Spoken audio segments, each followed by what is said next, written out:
नाज़रीन, आप ये जानते हैं कि किस तरीके से नामपल्ली के इलाके में फर्नीचर की दुकान में जो आग लगने का हादसा पेश आया है, उसमें किस तरीके से 5 अफराद, 2 मासूम बच्चों समेत लोगों की जान चली गई है।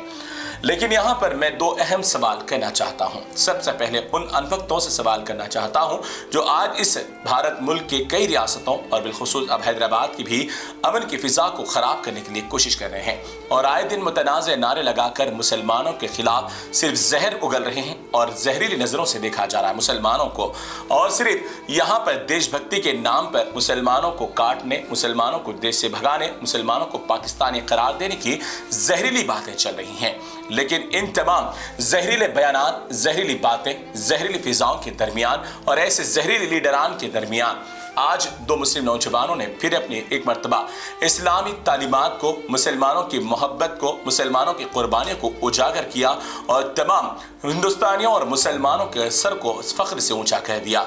नामपल्ली में जो आग लगने का वाकया पेश आया, उस वाकये में मामला ये पेश आया कि जब दुकान में आग लगी तो उस दुकान के सिल्लार में मौजूद सिक्योरिटी गार्ड अपनी बीवी के साथ उस दिन काम पर चला गया। लेकिन उस वक्त 2 मासूम बच्चे, 11 और 10 साल के 2 मासूम बच्चे जो हिंदू तबके से ताल्लुक रखते हैं, दोनों वहीं पर खेल रहे थे। और ये जब दोनों बच्चों को बचाने के लिए मोहम्मद इम्तियाज और सैयद हबीब जब दाखिल हो गए और दहकती आग ने उन्हें अपनी लपेट में ले लिया, लेकिन कुछ देर के बाद वो दोनों की भी इत्तला नहीं आई, जिसके बाद इस सानहे की खबर जंगल की आग की तरह पूरे शहर में फैल गई। लेकिन ताज्जुब और हैरत की बात है कि 21 घंटे गुजरने तक वहां पर पूरा मामला ठंडा नहीं हो पाया।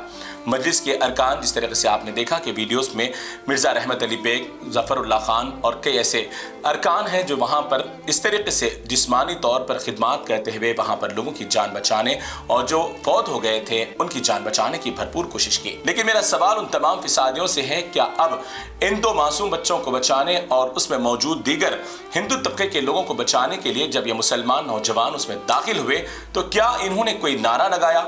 क्या इन्होंने कोई धर्म देखा? क्या इन्होंने किसी के माथे पर बिंदिया को देखा, यानी किसी के माथे पर बट्टू लगा हुआ देखा, या फिर किसी और की जात बात की बात करते हुए नारे लगाते किया? नहीं, बल्कि इन्होंने सबसे पहले अपने आप की इंसानियत को सामने रखा और सबसे पहले अपने आप की तालीम जो इस्लाम ने दी है कि दूसरों की जान को बचाने की, वो तालीम को आगे रखा, इस्लाम की मोहब्बत को, अमन की मोहब्बत और पैगाम को सामने रखा। और मोहम्मद इम्तियाज और सैयद हबीब इस तरीके से किसी की जान बचाने के लिए अपनी जान को कुर्बान कर दिया।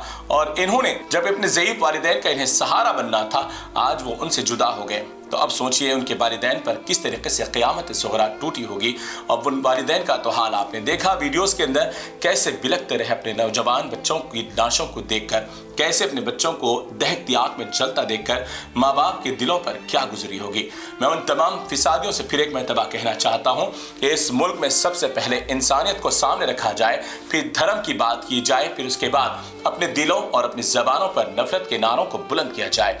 मैं सैयद हबीब और मोहम्मद इम्तियाज के घर वालों से इजहार खिराज अकीदत पेश करता हूँ। अल्लाह ताला इन दोनों के घर वालों को सब्र जमील अता फरमाए और दोनों की अल्लाह ताला बख्शिश फरमाए। और जो लोग नफरत फैलाने की कोशिश कर रहे हैं, उन्हें ऐसे मनाजर देखकर उनके दिलों में मोहब्बत पैदा करें।